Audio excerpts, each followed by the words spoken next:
Hi guys welcome back to my channel. So Karthika మాసం అయితే అయిపోతూ వస్తుంది. ఇంకా మా పిల్లలైతే వనభోజనాలు అయితే తినలేదు ఇప్పటికొచ్చి. వాళ్ళని ఈరోజు ఎలాగైనా తీసుకెళ్ళాలని స్కూల్ నుంచి అయితే తీసుకెళ్తున్నాము. వాళ్ళ స్కూల్ అయితే ఇక్కడికి దగ్గరగానే ఉంటుంది. సాయిబాబా టెంపుల్ కనిపిస్తుంది కదా, పెద్ద విగ్రహం ఉంటుంది.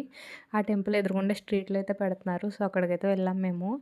ఇక్కడైతే పెద్ద రావ చెట్టు అలానే ఉసిరి చెట్టు ఉన్నాయి. ఇక్కడ హుండీలు కూడా పెట్టారు. వచ్చే వాళ్ళందరూ అక్కడ అమౌంట్ అయితే వేస్తున్నారు. ఇప్పుడు భోజనాల్లోకి అయితే వెళ్ళిపోదాము. వీళ్ళైతే సింపుల్గానే పెట్టారు. పూరి, పులిహారి అలానే పొటాటో కర్రీ, మిల్లీ మేకర్ వేశారు. ఇంకా కంద బచ్చల కూర అయితే వేశారు. పొటాటో కర్రీ అయితే చాలా బాగుంది.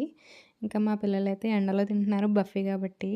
ఇంకా సాంబార్ అయితే చాలా వేడిగా ఉంది. ఆ ఎండకి ఆ వేడిగా ఇంకా మా పెద్దోడైతే అసలు తినలేకపోయాడు. వాటర్ ప్యాకెట్లు 2, 3 తాగేస్తున్నాడు.